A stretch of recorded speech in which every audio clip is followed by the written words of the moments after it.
Good morning, কেমন আছেন? আমার নতুন আর একটা ব্লগে আপনাদের স্বাগত জানাই। আজকে সকাল সকাল বেরিয়ে পড়েছি। আজকে সোমবার, আর অঞ্জলি দেবো বাড়ির পাশে যেখানে পুজো হয় সেখানে অঞ্জলি দেবো বলে এসছি। এই যে এখানে পুজো হচ্ছে, এই যে অঞ্জলি দেওয়া হয়ে গেছে, আর মাম্মামও অঞ্জলি দেবে। তো সকাল সকাল উঠে রেডি হয়ে ও চলে এসছি। তো এবারে তো পঞ্চমী অনেক তাড়াতাড়ি কেটে যাবে, ওই জন্য অনেক সকাল সকাল পুজো হচ্ছিল। আর চারিদিকে কেমন কুয়াশাও হয়েছিল, মানে মেঘ করেছিল আর কি সারা দিনটাই। তো আগের দিন অনেক জায়গায় পুজো হয়ে গেছে, রবিবার পঞ্চমী পড়ে গিয়েছিল 9টার সময়, তো পুজো হয়ে গেছে অনেক জায়গায়। আর এই যে এখন বললাম না মেঘ করে আছে, ভালো করে মানে রোদও বেরোচ্ছে না, কেমন একটা ওয়েদার যেন স্যাঁতস্যাঁতে ওয়েদার। তো এখানে এখনও অঞ্জলি চলছে, আমরা একটু বসে আছি এখানে সবাই মিলে। আর মাম্মাম ওরা সব ওর বন্ধু বান্ধবী মিলে সব এখানে আনন্দ করছে, মজা করছে মাঠে। এই যে ঠাকুরটা এইরকম ছিল, আর ঠাকুরের সাথে আমরা কিছুটা ছবি তুলব। তো আমরা একটু বেরিয়েছিলাম, এই যে মাম্মাম শাড়ি পরেছিল। তো দুপুরে খেয়ে একটুখানি বেরিয়েছিলাম আমাদের চেনা জায়গা এখানে। তো আজকে চেনা জায়গাটা আমার চেনা লাগছে না, বেশ অচেনা লাগছে, কারণ এখানে প্রত্যেক রবিবার সারা সপ্তাহের পর আসি, একটু শান্তি শান্তি লাগে আর কি এলে। তো আজকে এখানে চারিদিকে যেন অশান্তি বিরাজ করছে, চারিদিকে কত ভিড়। এখন বাজে ওই 2:30 মতো।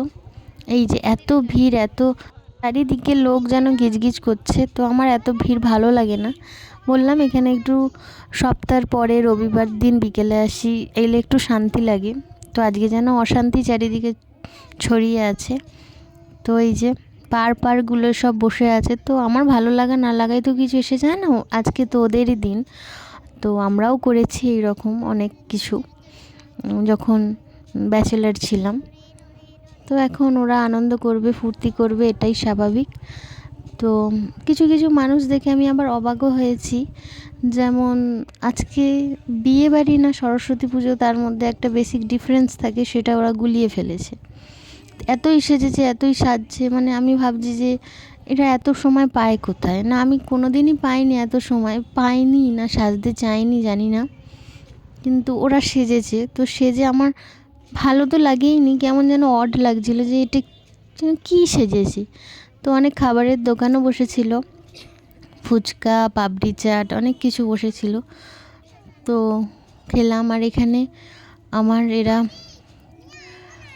মামামের পিসিমণিরা এখানে ওরাও এসছিল আমাদের সাথে। তো এইটা আর কাদের কাদের আছে জানি না, গোটা রান্না আমাদের হয়। তো এখানে গোটা রান্নার জোগাড় করছি, গোটা রান্না করা হবে। তো এটা কিন্তু রবিবারের ভিডিও, আমরা রবিবারেই গোটা রান্না করেছিলাম, যেহেতু ষষ্ঠী সোমবারে পুরোটা ষষ্ঠী পাচ্ছিল, আর মঙ্গলবার যেহেতু ষষ্ঠী সকালবেলাই ভোরবেলাই কেটে যাচ্ছিল, তো আমি আগের দিনই গোটা রান্নাটা করে নিয়েছিলাম। তো অনেক জায়গায় রবিবারও পুজো হয়েছে, যেই কারণে ওই জন্য রবিবার গোটা রান্নাটা করে সোমবার কিন্তু গোটা সিদ্ধটা খেয়েছি, যেটা নিয়ম করতে হয়, গোটা ষষ্ঠী আর কি পালতে হয়। এই যে তো গ্যাসে তো এতটা হয় না, অনেকটা রান্না, গ্যাসে এত রান্না করতে খুব অসুবিধে হয়, অনেক দেরি হবে, তার জন্য এখানে আমি কাঠে আগুনে করছি।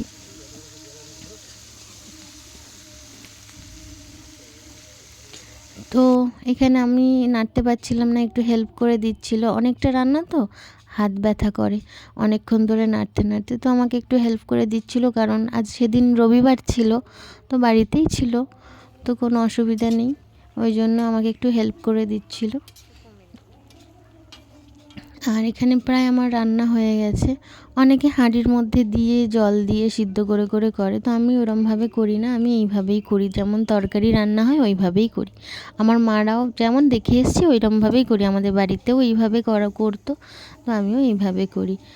তো এই যে এখানে রান্না বান্না করছি।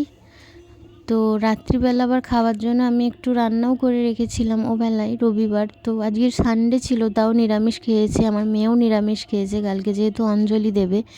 সব কিছুর জন্য মার্সি হলো, এটার জন্য আমি মার্সি করি না, তো নিরামিষটা খেতে হবে, ওই জন্য জোর করেই খাইয়েছি। তো ওর কোনো দেখলাম অসুবিধেও করেনি, খুব আনন্দ করেই নিরামিষ খেয়েও নিল। এই যে এখানে আমার রান্নাও কমপ্লিট। আর এই যে ওগুলা মটর পনির করে রেখেছিলাম। তো টাটা।